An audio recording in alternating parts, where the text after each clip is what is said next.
I want to start this off by saying, I am not a guru and I by no means have perfect understanding of Neville's teachings yet. So now that that's out of the way, I would like to expand on a concept that was, for me, very confusing and uncomfortable for a while. And that is, everyone is you pushed out. No, you are not the only real person in the universe. Other people are just as real as you because if I am imagination, and I can imagine other people, and I am real, then so is everyone else. Just as real as you. I used to think this meant that I am the only real human in the entire universe, and it would make me feel very lonely and crazy. But I have expanded and learned what Neville actually meant by this. So, we know that our entire world, our personal life, is the projection of one's consciousness onto the screen of space. What we believe is real, is real. We know other people are real, and so they are. We know that there are many people, and so there is. But what exactly does Neville mean when he says everyone is you pushed out? I have come to find that this means that every single person you meet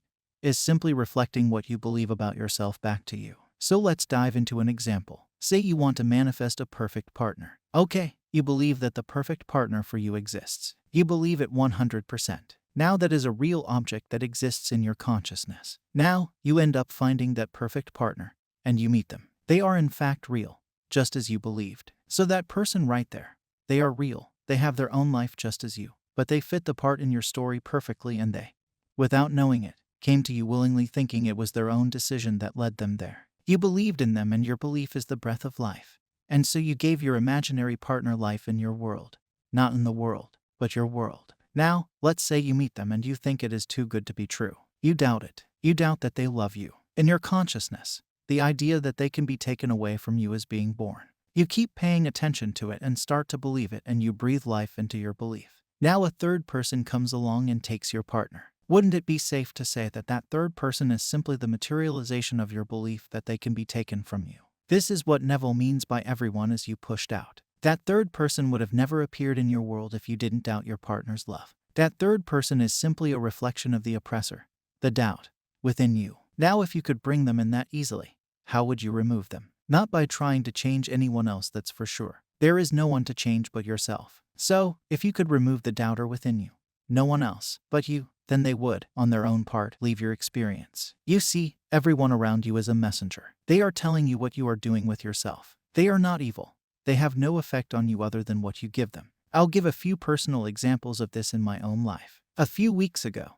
I, for some reason, started worrying about my heart. I was entertaining this thought in my consciousness, and it was starting to become real to me. It was starting to become a belief that there was something wrong with me. Well, I was at work and this new guy came in and was working in a station across the shop from me. Not close to me, he was pretty far. I just so happened to hear someone mention that he said he has heart problems.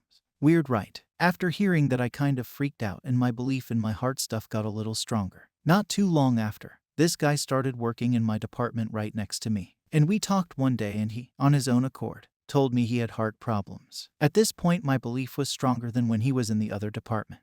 My belief was more real and so he was even closer to me. I started to dismantle this belief in myself and eventually got over it.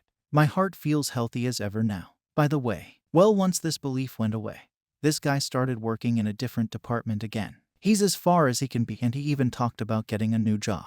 So you see, this person, just as real as I am, but having the same belief in his heart stuff, came into my experience and he was the representation of my belief. He was the messenger that was saying this is what you believe about yourself, yet he seems to be completely separate and irrelevant to me on the surface. Now another one which was kind of fun. I started instilling this belief that I am the king.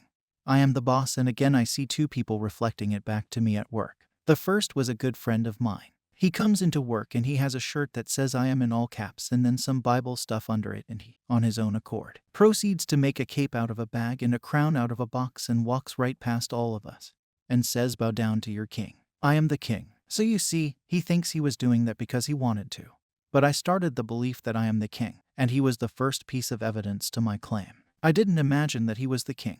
I said that I am the king. What does he call himself? I am. So you see, when anyone is speaking to you, it is your own self speaking to yourself. There is no one to change but self. When you change your conception and start to believe it and accept it, the people around you will start to confirm it for you. The people in your experience will change and conform to your beliefs. You don't need to make them tell you anything. They will just echo back to you what you already believe about yourself. Don't focus on other people loving you or giving you compliments. Give that love and those compliments to yourself, and you've already received it, and another person will come along as the materialized version of that belief. Just try it. Give yourself a compliment and believe it. Say, I have some sick kicks on today, and you will find that in the not so near future, a messenger will come to deliver the message, and you will know who actually gave it to you. I had a cool experience with this where I just admired how cool my backpack was. I said, that backpack is dope as FK dude, and felt like I got a legit compliment. Literally 5 seconds later, I was holding the door open for this guy coming into the gym, and he says that backpack is dope as FK dude. And my mind was blown. And this is all why you should not judge another or get mad at anyone else. Don't be mad at anyone else because they are simply confirming a belief you have about yourself. Don't shoot the messenger. Don't say he or she loves me. Don't say he or she hates me. Take away the other and focus on yourself. How do you feel about you? Don't worry about what anyone else thinks, because there isn't really any other in your life. There is only God, and God is always in communion with himself. The people in your life are an exact reflection of the person you believe yourself to be. Go within and change your attitude towards yourself, and the people in your life will reflect that change. Much love and happy manifesting. Subscribe if you like this video.